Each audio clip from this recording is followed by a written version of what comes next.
bersama Yesus ada hari depan. Amin. Kita adalah orang-orang yang punya masa depan yang cerah. Bukan masa depan suram, tapi masa depan kita cerah. Karena kita bersama dengan Yesus. Mari kita membaca satu ayat. Di dalam Wahyu pasal 1 ayat yang ke-8. Aku adalah Alfa dan Omega, firman Tuhan Allah. Yang ada dan yang sudah ada dan yang akan datang, yang maha kuasa. Dia adalah Allah yang dulu, sekarang, dan sampai selama-lamanya. Amin. Satu ayat lagi. Yesus Kristus tetap sama, baik kemarin maupun hari ini, dan sampai selama-lamanya. Katakan amin. Haleluya. Kita punya Tuhan yang tidak berubah. Kasih-Nya tidak berubah. Kesetiaannya tidak berubah. Kuasanya tidak berubah. Dulu, sekarang, dan sampai selama-lamanya. Jadi Tuhan kita itu kekal sampai kekal. Jadi kalau saudara membaca Alkitab, maka saya katakan Tuhan itu sudah ada di Kejadian pasal 0 ayat 0. Jadi bukan Kejadian pasal 1 ayat 1 baru dia muncul, baru dia ada, tidak. Itu cuma menceritakan permulaan Allah menciptakan langit dan bumi. Tapi dia sudah ada. Dia adalah Allah yang dari kekal, bahkan sampai kekal. Haleluya. Saya akan tarik pengalaman ini menjadi pengalaman kita. Kita perkecil skopnya sampai menjadi pengalaman kita. Jadi kita hidup di dunia ini bisa kita bagi menjadi 3 masa. Ada masa lalu, ada masa kini, dan ada masa yang akan datang. Masa yang lalu, yang sudah kita lewati, masa yang sedang kita lewati, dan masa yang akan kita lewati. Tergantung, panjangnya tergantung. Mungkin kalau bagi saya, masa lalu saya sudah panjang ya. Masa yang akan datang nggak tahu berapa panjang.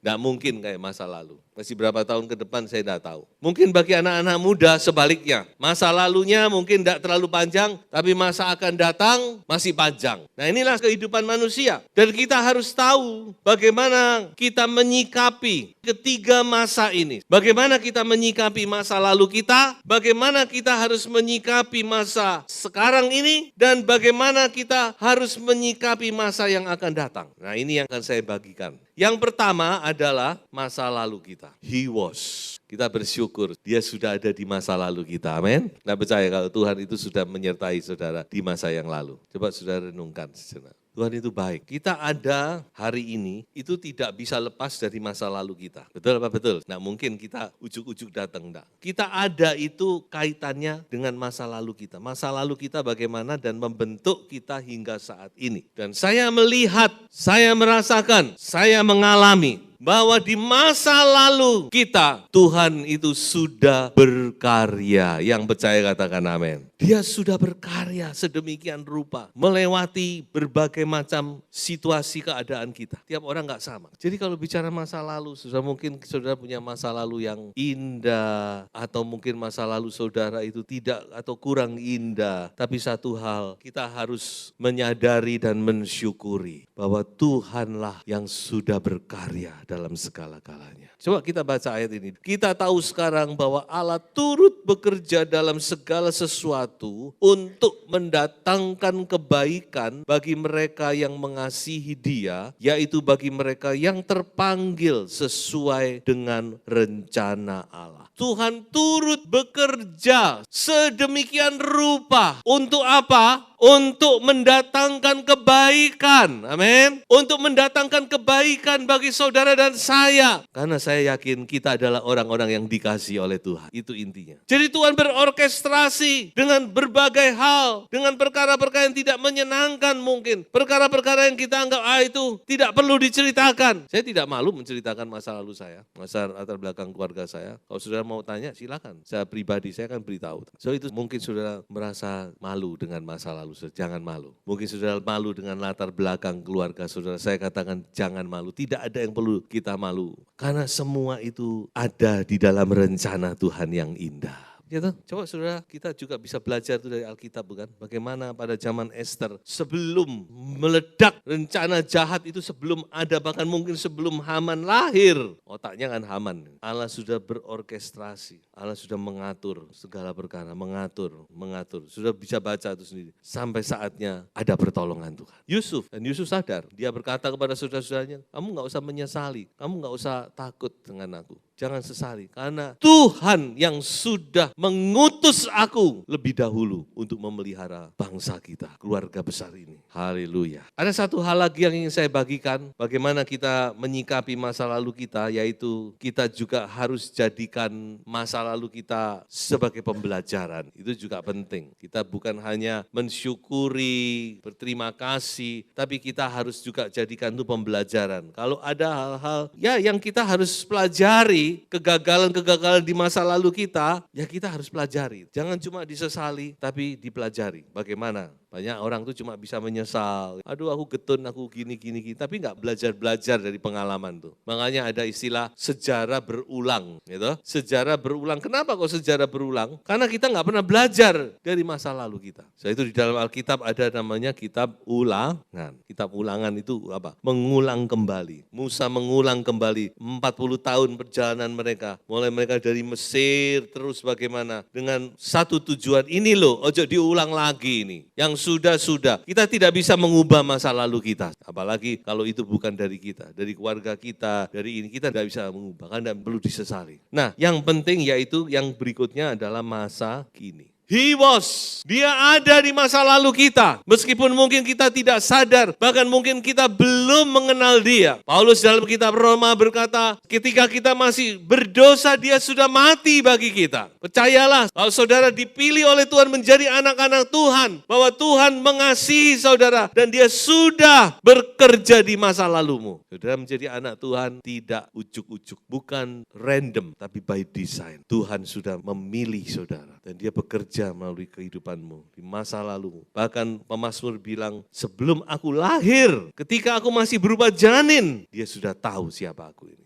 Nah, tiba di masa kini, apa yang harus kita perbuat? Nah, ini satu-satunya masa di mana kita bisa berbuat sesuatu. Kalau masa lalu sudah tidak bisa kita ubah. Masa yang akan datang itu bukan di tangan kita, tapi masa kini masih di tangan saudara dan saya. Terutama anak-anak muda, ingat, masa kini menentukan masa depan saudara. Makanya saudara sebagai orang-orang muda, hidupmu jangan sampai sembarangan, terutama dalam hal pergaulan. Ada seseorang berkata begini, tunjukkan kepadaku teman-temanmu, aku akan tunjukkan masa depanmu. Ada kata bijak begitu. Jadi teman-teman saudara ini mempengaruhi masa depan saudara. Banyak orang yang tadinya baik, tapi bergaul dengan teman-teman yang salah, pengaruh-pengaruh yang tidak baik, dia tidak sadar masuk sedikit demi sedikit, akhirnya menjadi seseorang yang tidak baik, yang rusak. Tapi itu bukan hanya berlaku untuk anak muda saja. Orang tua pun hati-hati. Karena banyak teman di dunia ini cuma jiu rou pengyo. Tahu nggak jiu rou pengyo? Yu jiu, yu rou, jiu shi pengyo. 没有jiu, 没有肉, 不是朋友. Artinya apa? Cuma teman dikala senang. Kalau saudara makmur, dikala saudara punya uang, wah itu ada gula, ada semut katanya. Semut-semut semua merubung. Tapi nanti kalau tidak punya uang lagi, semua menghilang. Saya cuma memberikan peringatan, tapi semua itu kan terserah pribadi ya.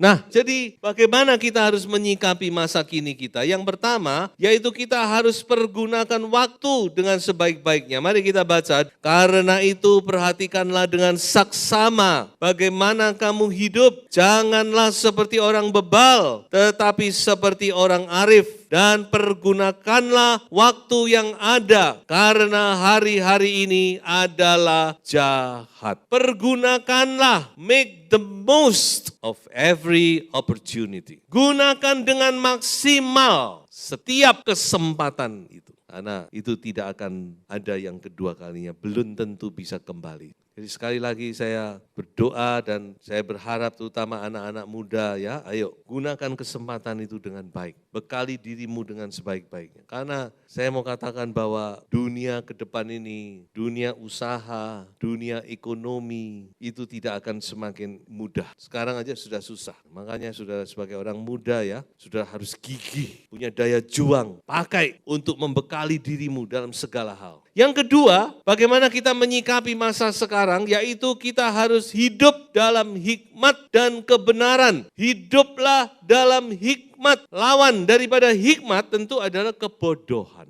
Sudah membaca Amsal 14 ayat 1. Perempuan yang bijak mendirikan rumahnya, tetapi yang bodoh meruntuhkannya dengan tangannya sendiri.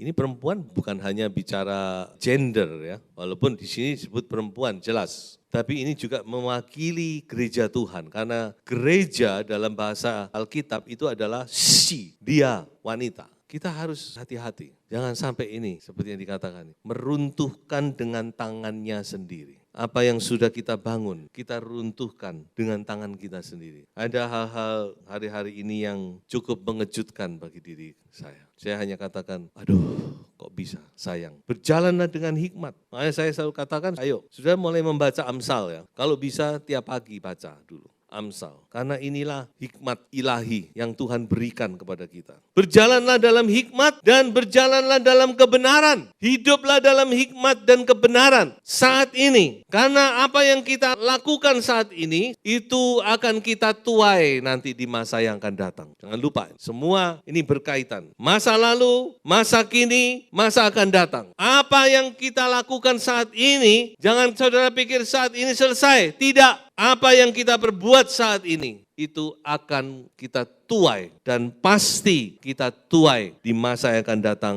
apakah itu baik ataupun buruk. Makanya kalau sudah membaca Galatia pasal 5, di situ diperingatkan jangan mempermainkan Tuhan. Karena apa yang kita tabur akan kita tuai. Makanya tabur yang baik, tabur dengan hikmat, melangkah dengan hikmat Allah, melangkah di dalam kebenaran firman Tuhan. Kalau Paulus berkata, melangkahlah di dalam pimpinan Roh Kudus. Nah, sekarang kita masuk kepada bagian yang terakhir, adalah masa yang akan datang. Kita bersyukur karena Tuhan juga Tuhan dari masa yang akan datang. Amin. Dia sudah ada di masa yang akan datang kita. Dia sudah ada di sana. Dia sudah bersama kita di masa yang lalu. Dia sedang bersama kita di masa yang sekarang ini. Dan dia masih akan tetap bersama dengan kita di masa akan datang kita. Amin. Kalau itu anak Tuhan, kita tidak usah takut menghadapi hari esok. Tidak usah takut karena Tuhan sudah di sana. Tuhan tidak akan membiarkan kita melangkah ke masa depan sendirian. Tidak akan. Jadi ada dua hal bagaimana kita harus menyikapi masa yang akan datang kita.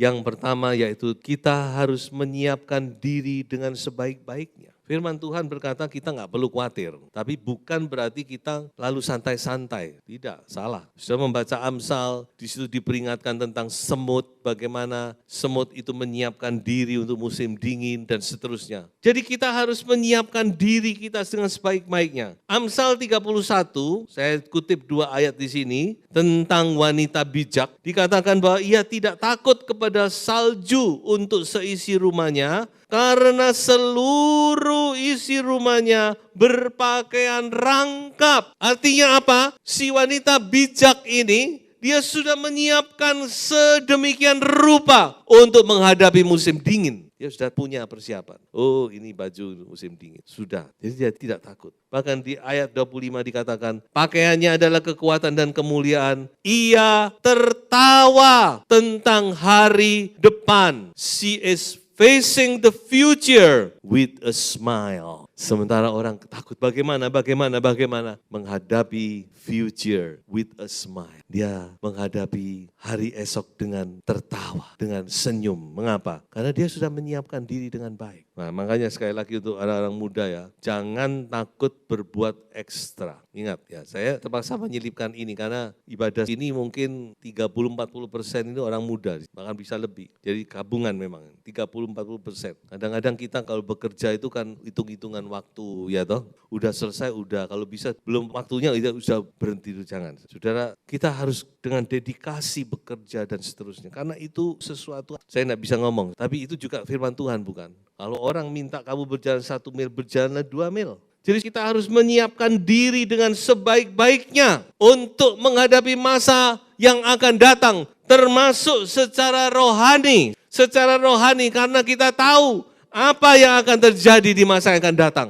Kita harus menyiapkan diri kita, membangun diri kita di dalam iman, di dalam kesalehan, di dalam kasih untuk menyambut kedatangan Tuhan yang kedua kali. Dan yang kedua, yaitu kita harus percaya dan berserah kepada Tuhan.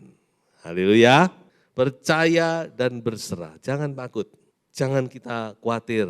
Tuhan juga ngomong jangan khawatir. Khawatirmu itu tidak ada gunanya. Tapi yang penting kita percaya dan berserah. Kita yakin bahwa Tuhan itu ada di masa depan kita. Amin. Mari kita baca ayat ini. Serahkanlah hidupmu kepada Tuhan dan percayalah kepadanya dan Ia akan bertindak. Haleluya. Kita bersyukur bersama Yesus ada hari depan. Amin. Your future is bright and filled with hope. Artinya masa depan saudara cerah dan penuh dengan pengharapan. Tuhan Yesus memberkati. Haleluya.